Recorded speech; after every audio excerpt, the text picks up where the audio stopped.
Assalamualaikum warahmatullahi wabarakatuh. Perkenalkan, saya Saugi Diawlak dari jurusan Pendidikan Luar Sekolah. Kali ini kita akan membahas tentang karakteristik filsafat. Pertama ada pendahuluan. Filsafat dimulai sebagai upaya manusia untuk memahami dunia melalui akal, bukan agama atau otoritas. Filsafat pertama kali berkembang di Yunani pada abad ke-6 hingga ke-4 sebelum Masehi, dengan pertanyaan awal seperti dunia terbuat dari apa dan apa yang memegang dunia. Socrates, filsuf terkenal, berfokus pada pertanyaan mengenai bagaimana seharusnya kita menjalani hidup. Meskipun bukan ilmu, filsafat memiliki hubungan erat dengan ilmu pengetahuan.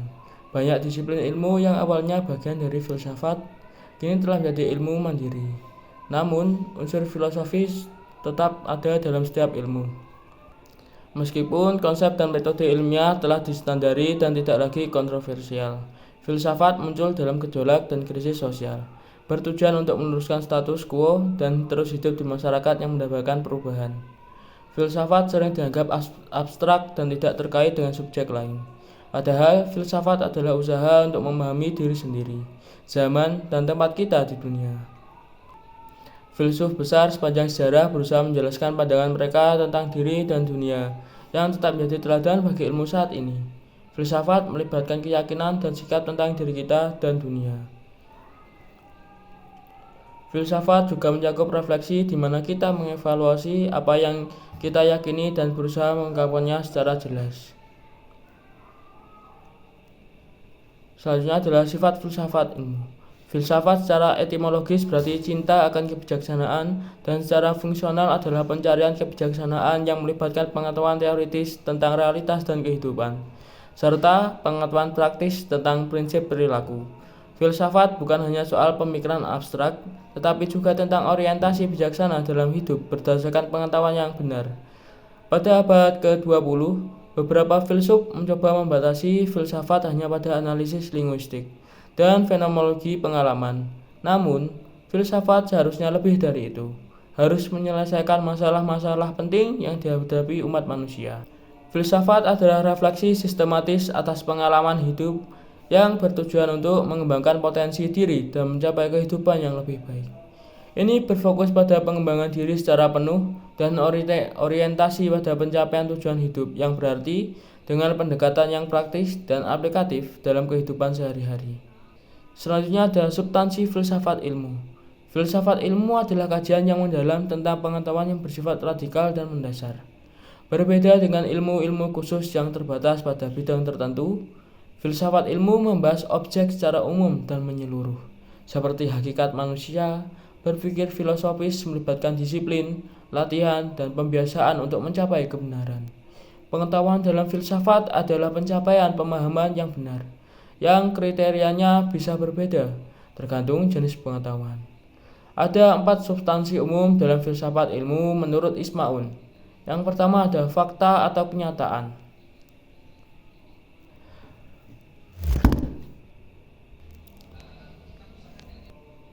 Pengertian fakta bervariasi, tergantung perspektif filosofis, seperti pandangan positivistik atau menghubungkan kenyataan dengan korespondensi sensorial atau fenomenologis yang melibatkan korespondensi ide dan fenomena.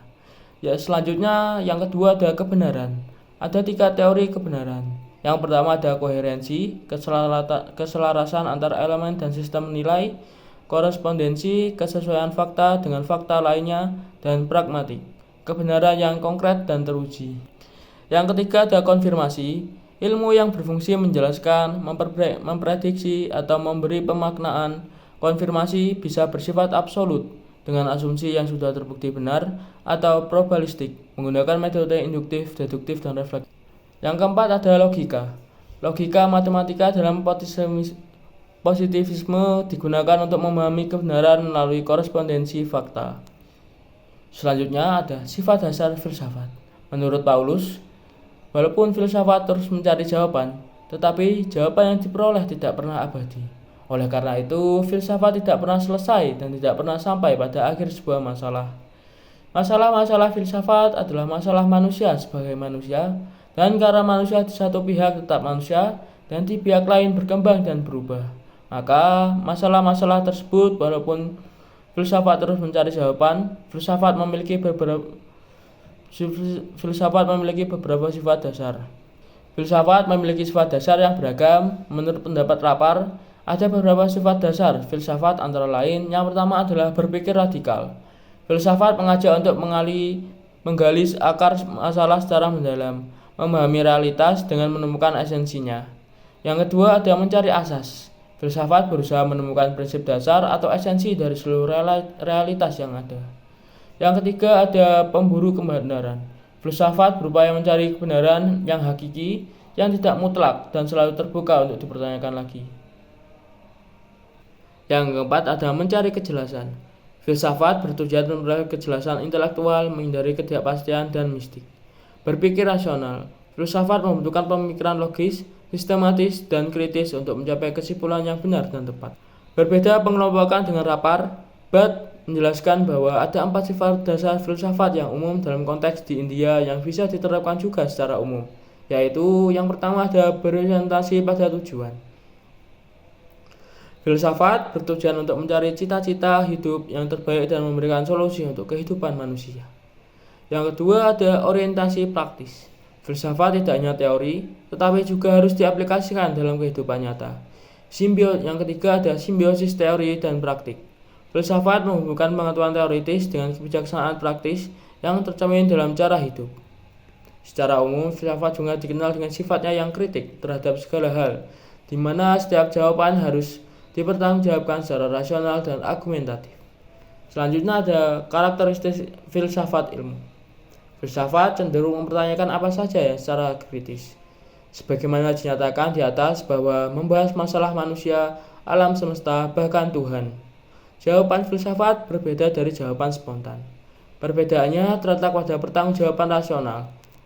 Jawaban filsafat pada hakikatnya berarti bahwa setiap langkah harus terbuka terhadap segala pertanyaan dan sangkalan, serta harus dipertahankan secara argumentatif, dengan argumen-argumen yang objektif, artinya yang dapat dimengerti secara intersubjektif, menurut Magnus Suseno, tahun 1992.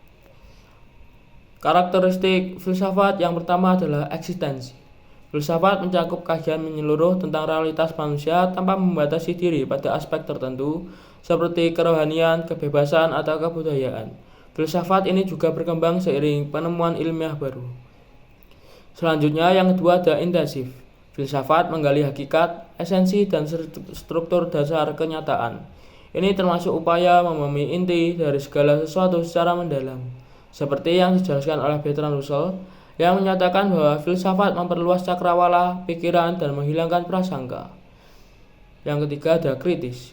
Filsafat selalu mempertanyakan dan mengkritik berbagai hal, termasuk ilmu pengetahuan, kebudayaan, ideologi, dan pencapaian pemahaman lebih mendalam tentang manusia dan realitas.